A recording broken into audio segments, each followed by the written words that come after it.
Could you please explain why you decided to exit most of your bank stocks in 2020, except for Bank of America, and what's your view on the future of the banking industry? I like banks generally. I just didn't like the proportion we had in it compared to the possible risk if we got bad results that did not. So far, we haven't gotten. So we were over 10% of Bank of America. It's a real pain in the neck to both to the bank and more to the banks than to us if we go over 10%. There's just a whole lot. And I like the Bank of America. I mean, I like Brian Moynihan very much, and I like the banking business fine. So we took that up, but we took the overall bank position down. We didn't want to go above 10 in any of the others, and we did want to increase the BofA position, but we overall didn't want as much in banks as we had. We like the banking business is way better than it was in the United States in 10 or 15 years ago. The banking business around the world, in various places, might worry me, but our banks are in far better shape than 10 or 15 years ago. But when things froze for a short period of time, the biggest thing the banks had going for them is that the Federal Reserve was behind them. And the Federal Reserve they're not behind Berkshire. It's up to us to take care of ourselves. You recently purchased a large stake in Verizon. For educational purposes, could you please explain your thinking behind this investment? In general, many people see telecoms as dumb pipes that have to spend heavily on CapEx building out the 5G infrastructure, only for the other tech companies to take advantage and capture most of the value created from the infrastructure, like Facebook, Uber. I think he's analyzed the situation well, but we are not in the business of explaining why we own a stock which we either might buy more of or sell or who knows what. So he's on his own, but he sounds like he's very capable of thinking it through very well himself. Has Berkshire's board already discussed what would happen to the company over the long term if Berkshire was to be prevented from acquiring controlled businesses? We don't discuss that as a specific, but the board is very familiar with what Berkshire does, why they do it, how we think in deploying capital.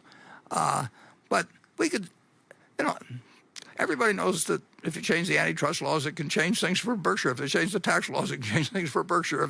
There's a lot of things, and we could spend hours discussing them. But in the end, is it a 22.3% risk that something changes? It's a good way to fill the time at board meetings. And if you're getting $300,000 or $400,000 a year as a board director, you might want to spend your time doing that.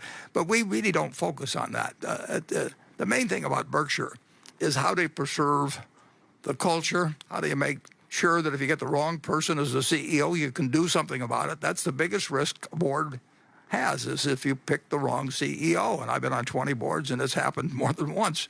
And sometimes it's a terrible problem to get rid of them. Years go by, and if a dissident comes in, it's one thing. But if you just sit there and you collect your $300,000 or $400,000 a year, and the chief executive keeps proposing you get an increase time to time, and it's worse yet if he's a nice person, doing his best. But we're not going to spend a lot of time. We may do it on a personal basis, but we're not going to take a lot of people. And we want them to know more about what's going on with BNSF and how Katie's doing, and whether the KCS thing can injure us in any material way, and so on. And we really don't, except maybe on a private side thing, we don't start talking about what the effects will be in 2050 if this projection or that projection is met. Why does Warren say Berkshire's ability to insure enormous risk quickly is a less valuable asset than it used to be? Because the demand is less. I mean, basically on that. If you take a period like happened after 9/11, I remember, I may be wrong in the details, but Cathay Pacific, for example, they couldn't land in Hong Kong, as I remember, unless they had an insurance policy by Monday of the following week. Well, we can do it. G calls me up, and he thinks of a price, and I think of a price,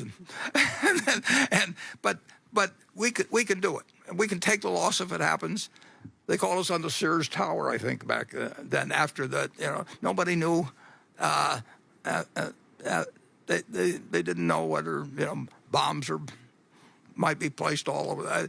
And they wanted more insurance all of a sudden, and we gave them a price. That sort of an environment hasn't really persisted. I mean, there were times, I think, perhaps AIG, when Hank Greenberg was there, he would do the same thing. But there weren't 10 or 20 people out there, and they needed big limits in some cases. And we were good for it. And they knew that if they bought the insurance and it happened, that we'd write a check and it would clear. In addition to the demand side, the supply side has become a lot more competitive as well. There are a lot of people who can put up big limits, not as much as we do, but they can syndicate a program and put up $1 billion very easily. So that competitive advantage we still have, but it's no longer as big a deal as it used to be. Warren, Charlie, and Greg's views on how Kraft Heinz has performed over the last 12 months compared to the disappointing performance pre-COVID. I think that Greg's on the board, so I don't know that we're in a position to give advice on Kraft Heinz. We do, we entered in effect a semi-formal partnership with 3G many years ago when it was just the Heinz deal, and then went on to the acquire Kraft with our partners, and they've done more than they hold up their share of things.